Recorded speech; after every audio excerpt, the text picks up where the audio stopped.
saya mau sampaikan ini pada kawan-kawan, terutama ibu-ibu. Ya. Jangan biarkan orang lain merusak rumah tanggamu.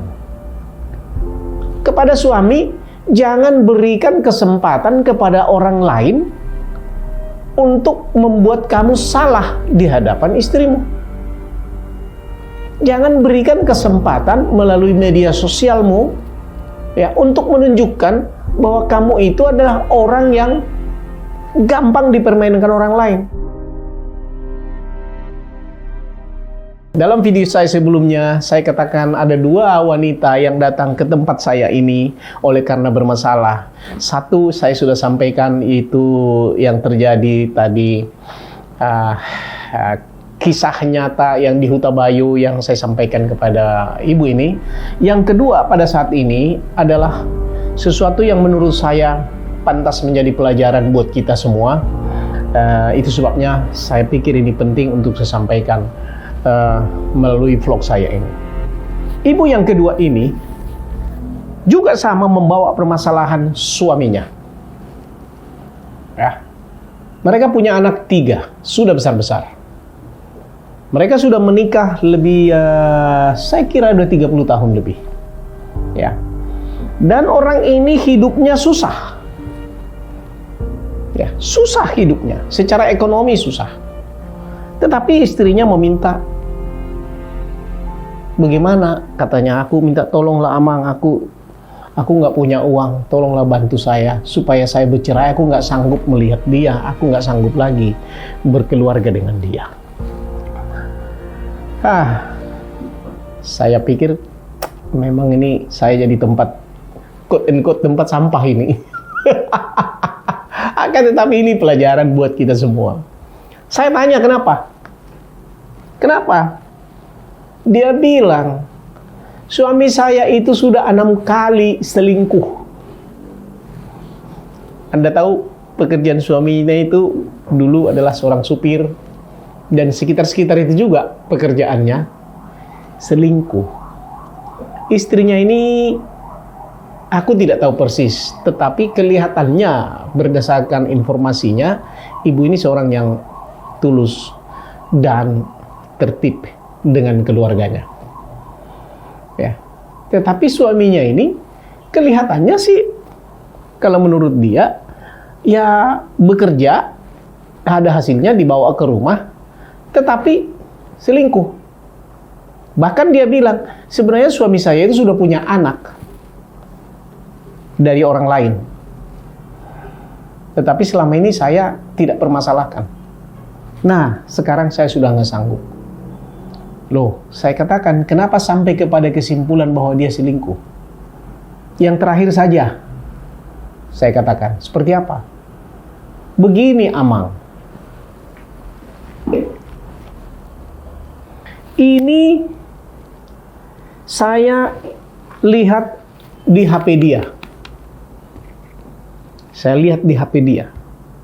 Dia WA-WA-an dengan wanita yang dulu pacarnya pada waktu mereka masih sekolah. Dia WA-WA-an. Aku cek, wah, ternyata sudah dalam ini katanya. Daripada timbul lagi berikutnya, nanti selingkuh lagi dia, dan mungkin ini pun sudah selingkuh ini katanya. Lalu, mendinganlah sudahlah, saya udah nggak sanggup, aku pisah saja dengan dia. Saudara-saudara, kawan-kawan semua, yang pertama saya mau soroti dulu tentang media sosial. Ya, media sosial. Kalau kita tidak bijaksana menggunakan media sosial, ini akan menjadi bumerang kepada kita. Ya. Kenapa? Saudara-saudara, saya yang membuat YouTube, ya, saya katakanlah sekarang saya sebagai YouTuber, kemudian di Facebook, di Instagram, bahkan di TikTok sendiri, ya, banyak sekali informasi WA ataupun messenger yang masuk ke media sosial saya. Saya katakan pada istri saya, ya, jangan pernah lihat ya konten yang ada di media sosial saya. Kenapa? Saya saja merasa kadang-kadang ya sepertinya isi daripada media sosial itu ada saja satu dua yang tidak pantas. Ada yang menawarkan ini, menawarkan itu dan sebagainya. Itu yang pertama. Saya yang menjadi pelaku, ya, apalagi istri saya yang bukan pelaku.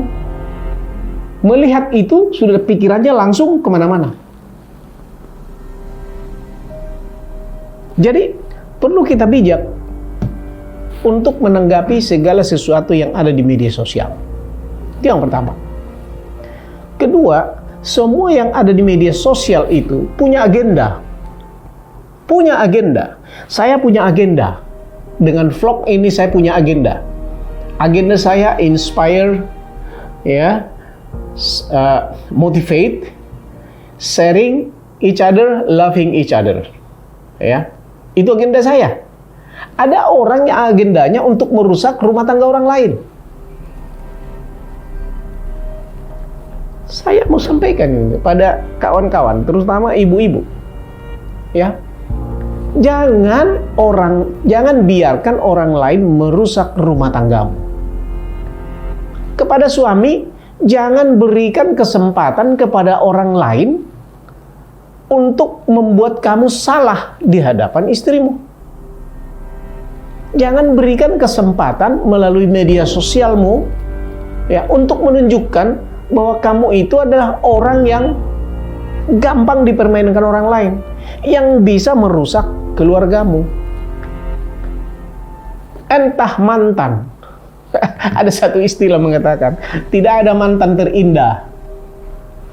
Ada orang mengatakan, oh mantan terindah. Come on, yang terindah itu adalah istrimu. Yang terindah itu adalah suamimu. Mantan itu sudah nggak indah. Jangan dicuci lagi, dibikin jadi indah. Itu namanya money laundering gitu. Quote and quote ya tentunya ya. Jadi kawan-kawan, ternyata sesudah kita selidiki, saya tanya mana bunyinya, mana ininya. Boleh nggak saya telepon sekarang suamimu? Oh boleh emang katanya, saya telepon.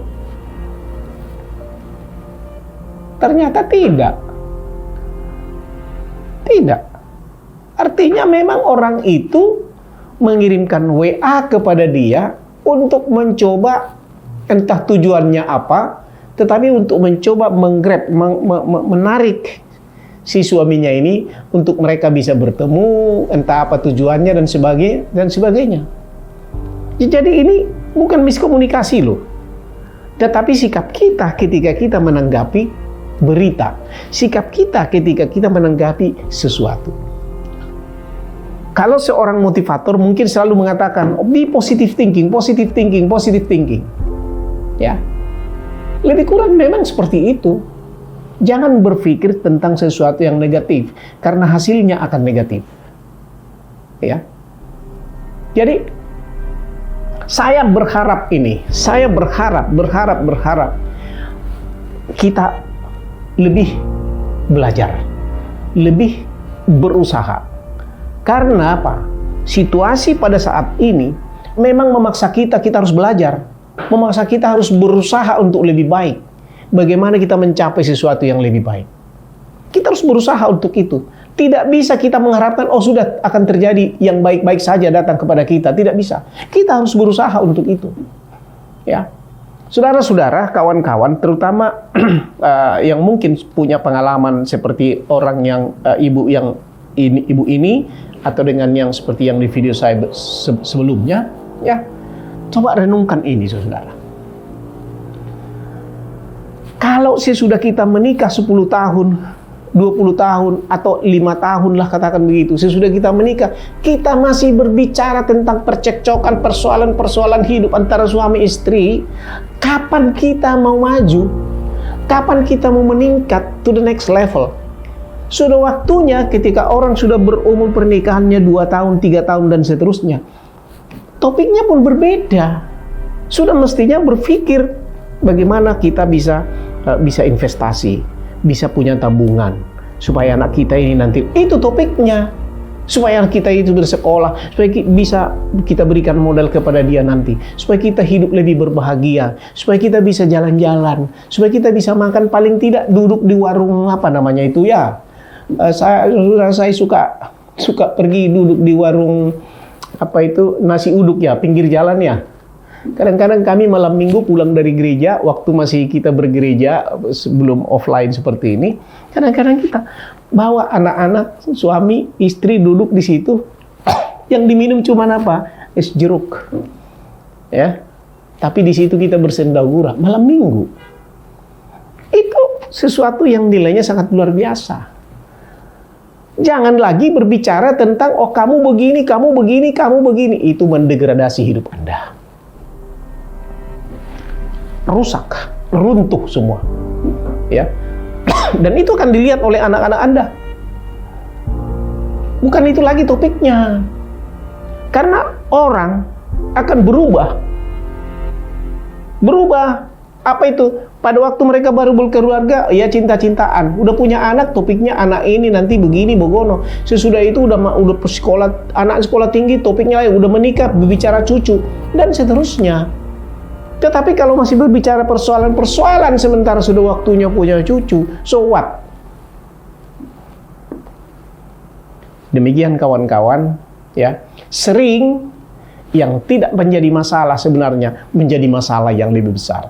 Oleh karena sikap kita tidak menunjukkan bahwa kita adalah orang yang memang siap untuk menyelesaikan masalah, menjadi sesuatu yang powerful, menjadi sesuatu yang bisa membawa kemaslahatan, membawa kebahagiaan kepada kita, kepada orang di lingkungan kita.